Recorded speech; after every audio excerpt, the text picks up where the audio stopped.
नमस्कार दोस्तों, break exam में आप सभी का स्वागत है। आज के वीडियो में हम देखेंगे विश्व खाद्य पुरस्कार यानी कि वर्ल्ड फूड प्राइज 2025 जो अभी हाल ही में प्रदान किया गया है। इसके बारे में हम विस्तार से देखेंगे। उसके बाद हम इससे जुड़े हुए MCQ क्वेश्चन भी करेंगे। तो चलिए वीडियो शुरू करते हैं। सबसे पहला इम्पॉर्टेंट पॉइंट, ब्राज़ील की सूक्ष्म जीव विज्ञानी मारियान जेला हंगरिया को वर्ष 2025 का वर्ल्ड फूड प्राइज प्रदान किया गया। तो किसको प्रदान किया गया? पहला इंपॉर्टेंट पॉइंट, ब्राज़ील की सूक्ष्मजीवी विज्ञानी, और इनका नाम क्या है? तो मारियान जेला हंगरिया। इसके अलावा उन्हें यह पुरस्कार जैविक नाइट्रोजन स्थिरीकरण यानी कि बायोलॉजिकल नाइट्रोजन फिक्सेशन में अग्रणी खाद्य और रासायनिक उर्वरकों पर निर्भरता घटाने के लिए दिया गया है। तो ये भी पूछा जा सकता है परीक्षाओं में कि उनको किस काम के लिए दिया गया है? तो नाइट्रोजन स्थिरीकरण के लिए। देख सकते हैं ये ब्राज़ील की जो जीव विज्ञानी है। उसके बाद हम आगे देख लेते हैं, माइक्रो ग्रीन क्रांति के बारे में देख लेते हैं। यह क्या है? तो यह एक कृषि आधारित आंदोलन है जिसकी अगुवाई मारियान जेला हंगरिया ने की है। इसका उद्देश्य जैविक तरीकों से फसल उत्पादन बढ़ाना है, विशेष रूप से बीज और मिट्टी में सूक्ष्म जीवों का प्रयोग करके। तो माइक्रो ग्रीन क्रांति को इन्होंने शुरू किया है। इसी क्रांति में इन्होंने जैविक तरीकों से फसल उत्पादित करने का मुख्य प्रोत्साहन दिया है। उसके बाद हम आगे देख लेते हैं। देख सकते हैं जैविक खाद का उपयोग करके फसल को उत्पादित करने का इन्होंने एक तरीका डेवलप किया है। मुख्य विशेषताएं क्या है इस प्रकार के फसलों की? तो जैविक नाइट्रोजन स्थिरीकरण होता है इसमें, रासायनिक उर्वरकों की निर्भरता में कमी आती है। तो इनकी खोज से क्या हुआ है? एक तो जैविक नाइट्रोजन स्थिरीकरण व्यापक रूप से हो रहा है, दूसरा रासायनिक उर्वरकों की निर्भरता में कमी आ रही है, तीसरा फसल उत्पादन में वृद्धि हो गई है, और चौथा है क्षरणग्रस्त भूमि की बहाली हो रही है यानी कि उनका पुनरुद्धार हो रहा है। उसके बाद है वर्ल्ड फूड प्राइज के बारे में देख लेते हैं कि आखिर यह क्या है, कहाँ से इसका नाम डेवलप हुआ है। तो यह विश्व का सबसे प्रतिष्ठित वैश्विक पुरस्कार है जो खाद्य की गुणवत्ता, मात्रा और उपलब्धता बढ़ाने में योगदान देने वाले व्यक्तियों को दिया जाता है।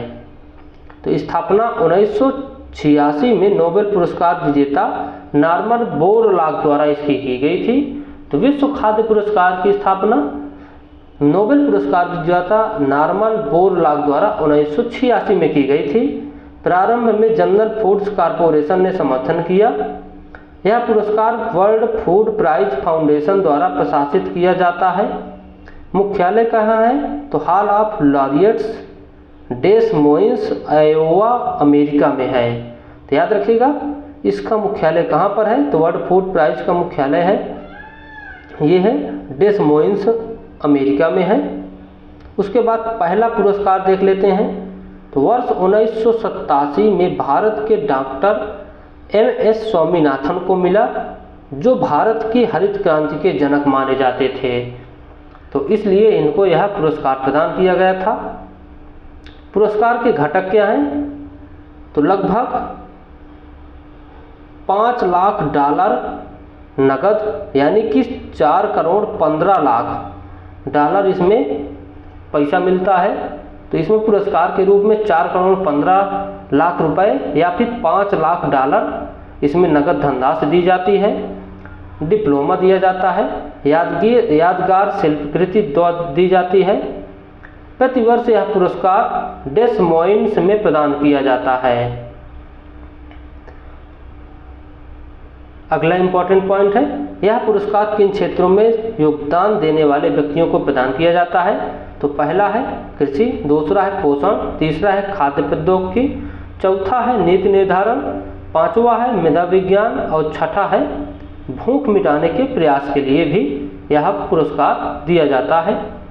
आइए देख लेते हैं कुछ MCQ क्वेश्चन जो आपके परीक्षाओं में पूछे जा सकते हैं। तो पहला प्रश्न है, वर्ष 2025 में वर्ल्ड फूड प्राइज किसे प्रदान किया गया है?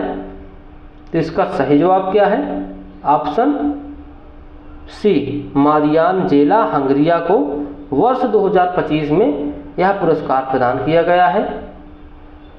और पहला वर्ल्ड फूड प्राइज पुरस्कार किसको प्रदान किया गया है? तो भारत में स्वामीनाथन को पहली बार 1986 में प्रदान किया गया था। अगला प्रश्न है, मारियान जेला हंगरिया किस देश से संबंधित है? तो इसके ऑप्शन है भारत, ब्राज़ील, अमेरिका, अर्जेंटीना। तो इसका सही जवाब है ब्राज़ील। याद रखिएगा, मारियान जेला हंगरिया ब्राज़ील से संबंध रखती हैं। चलिए बढ़ते हैं अगले प्रश्न की ओर। माइक्रो ग्रीन क्रांति का मुख्य उद्देश्य क्या है? तो रासायनिक उर्वरकों का अधिक उपयोग करना, जैविक संसाधनों में कृषि उत्पादन बढ़ाना, कीटनाशकों का प्रयोग करना, जल संरक्षण करना। तो इसका सही जवाब क्या है? कौन सा मुख्य उद्देश्य है? तो जैविक समाधानों से कृषि उत्पादकता को बढ़ाना, यह मुख्य इनका उद्देश्य है। अगला प्रश्न है, जैविक नाइट्रोजन स्थिरीकरण किसके माध्यम से होता है? तो इसके ऑप्शन है कृत्रिम उर्वरक, ऑप्शन बी राइजोबिया, और ऑप्शन सी कीटनाशक, ऑप्शन डी ट्रैक्टर और मशीनें। तो इसका सही जवाब है ऑप्शन बी।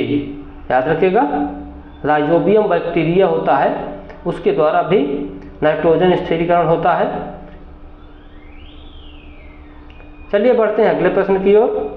ब्राज़ील में BNF से हर साल किसानों की कितनी बचत होती है?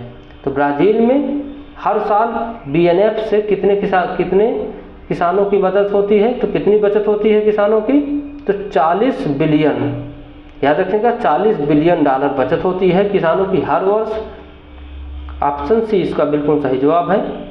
अगला प्रश्न है, सोयाबीन का उत्पादन ब्राज़ील में 1979 में 15 मिलियन टन से बढ़कर 2025 में कितना हो गया है? Option A 15 million ton, option B 100 million ton, option D C 173 million ton, और ऑप्शन डी 200 मिलियन टन। इसका सही जवाब है ऑप्शन सी 173 मिलियन टन। चलिए बढ़ते हैं अगले प्रश्न की ओर। वर्ल्ड फूड प्राइज की स्थापना किसने की थी? तो वर्ल्ड फूड प्राइज की स्थापना की थी, ये है नॉर्मन बोरलॉग। ऑप्शन बी इसका बिल्कुल सही जवाब है। वर्ल्ड फूड प्राइज की स्थापना नॉर्मन बोरलॉग द्वारा की गई थी, और इस पुरस्कार में $5 लाख नगद पुरस्कार दिया जाता है। अगला प्रश्न है, वर्ल्ड फूड प्राइज का पहला विजेता कौन था?